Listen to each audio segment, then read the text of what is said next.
हवा तुम्ही पाहाल की मे पासून पावसाळा सुरू होतो. वातावरण बदलले, तापमान वाढतंय, त्याचे दुष्परिणाम म्हणजे हवामान बदल होत चाललेला आहे. आणि हवामान बदलासाठी पुन्हा हा विकासच कारणीभूत आहे. वातावरणात जाणारा कार्बन डायऑक्साईड वायू काय गणित मांडतोय याच्याबद्दल कोणीही विचार करत नाही. हं. कार्बन डायऑक्साईड वायूचे गुणधर्मच असे आहेत की तो हवेला तापवतो. तो त्याचं आयुष्य 600-700 वर्ष आहे. म्हणजे जेम्स वेबच्या इंजिनातून निघालेला कार्बन डायऑक्साईड वायू आजही वातावरणात पडू नये आणि जो काही 250 वर्षात आम्ही औद्योगिक क्रांतीचा उदो करतोय तो वातावरणात पडून असलेला कार्बन डायऑक्साईड याचे मोठ्या प्रमाणावरती परिणाम झाले. या हवेला तापवत गेल्यामुळे जे अभिसरण करण्याची प्रक्रिया आहे ती पूर्णतः ढासळली आहे आणि म्हणूनच आपल्याला ऋतुचक्र मोडलेले दिसत आहेत.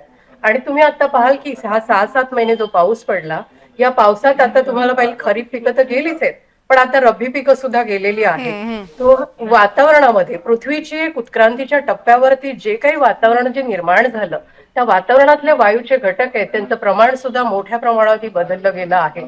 आणि हा जो वातावरणाचं अभिसरण प्रक्रिया जी आहे ती विषुववृत्ताकडून दोन्ही ध्रुवांकडे जाणारा एक कन्व्हेअर बेल्ट आहे. आणि हा कन्व्हेअर बेल्ट आहे ना तो आता थांबत चाललाय. जो वेगाने ताशी 10 किलोमीटर जायचा तो आता जवळजवळ 6 ते 7 तासावरती आलाय. हं. त्यामुळे मोठ्या प्रमाणात वायूंमध्ये झालेले बदल हवामानामध्ये बदल झालेले असतात.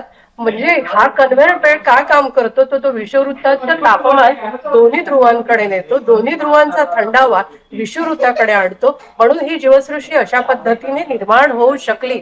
अन्यथा विषुववृत्तावरची उष्णतेने तिथेही जीवसृष्टी नसती किंवा दोन्ही ध्रुवांवरती अति थंडाव्यामुळे सुद्धा ही नसती.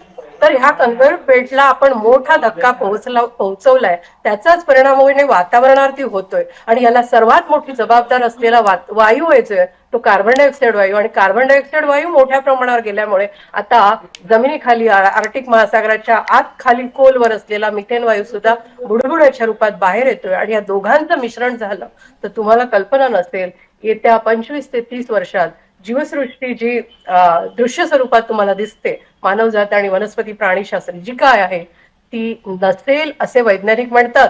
पण वैज्ञानिकीची ही हाक समाज माध्यमापासून किंवा कुठे ही पोहोचवली जात नाही. मला तर वाटतं ही दाबली जाते.